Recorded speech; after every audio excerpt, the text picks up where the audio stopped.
आज का प्रश्न है कि हम मंदिर में क्यों जाएं? मंदिर में जाने से हमें क्या प्राप्त होता है और क्या नहीं प्राप्त होता है। कुछ लोग सोचते हैं कि जितने समय हम मंदिर जाएंगे उतने समय अपना काम कर लेंगे। ये भी कुछ लोगों का प्रश्न है।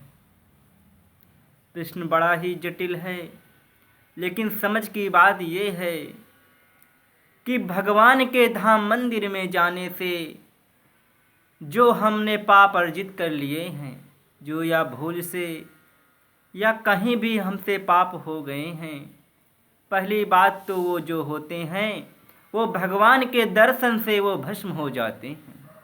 और दूसरी बात ये है कि भगवान के सम्मुख जाना इसलिए चाहिए क्योंकि जिसने हमें इस धरती पर अवतरित किया है, जिसने हमें पंचभौत की शरीर दिया है, क्या उसका धन्यवाद हम लोग नहीं कर सकते हैं?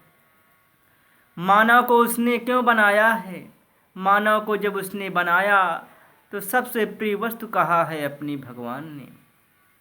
श्री रामचरितमानस में पूज्य गोस्वामी तुलसीदास जी उत्तरकांड में लिखते क्या हैं कि सब मम प्रिय सब मम उपजाए, सब मम प्रिय सब मम उपजाए, सबसे अधिक मनुज मोहि भाए।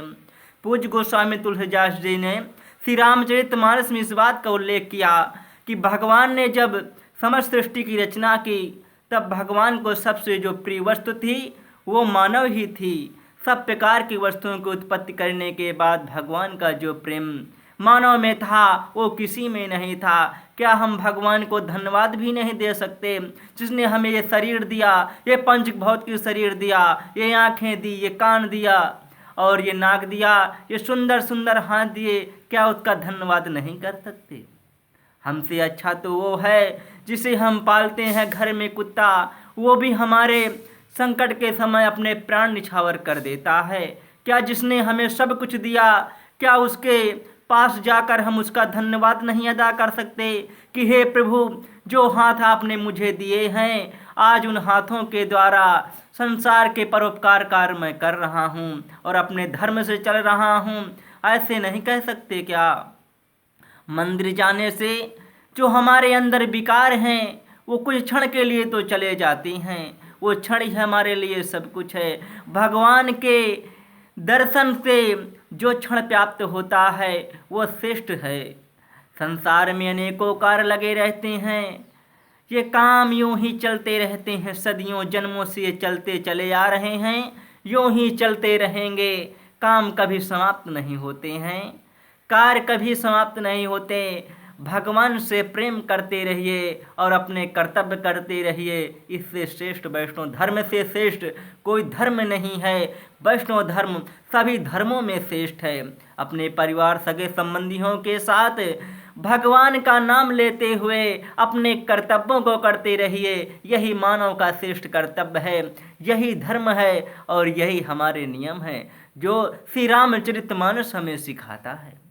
श्री रामचरितमानस प्रत्येक व्यक्ति को पढ़ना चाहिए और अपने घर में 2 शब्द ही श्री रामचरितमानस के अवश्य करने चाहिए। अपने पुत्र को या अपनी पुत्री को साथ में बिठाकर श्री रामचरितमानस का पाठ करना चाहिए। श्री रामचरितमानस हमें संसारिक लौकिक जीवन से जीवन की शैली बताती है कि कैसे मानव के कर्तव्य हैं, कैसे मानव को चलना चाहिए। भगवान रामचंद्र जी ने कैसा चला है कि 14 वर्ष के वनवास में भगवान ने कैसा पराक्रम दिखाया, कैसी सहनशीलता दिखाई, कैसा भगवान का अद्भुत रूप था।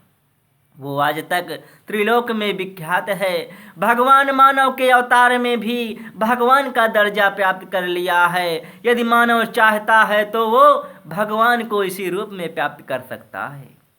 कलयुग में भगवान का स्मरण करना बहुत कठिन नहीं है। केवल भगवान का नाम जप कीर्तन ही सर्वगुणों को देने वाला है। तभी कलयुग में सभी श्रेष्ठों में, सभी ज्ञानियों में बताया गया है। तुलसीदास जी लिखते हैं कि कलयुग केवल नाम आधारा।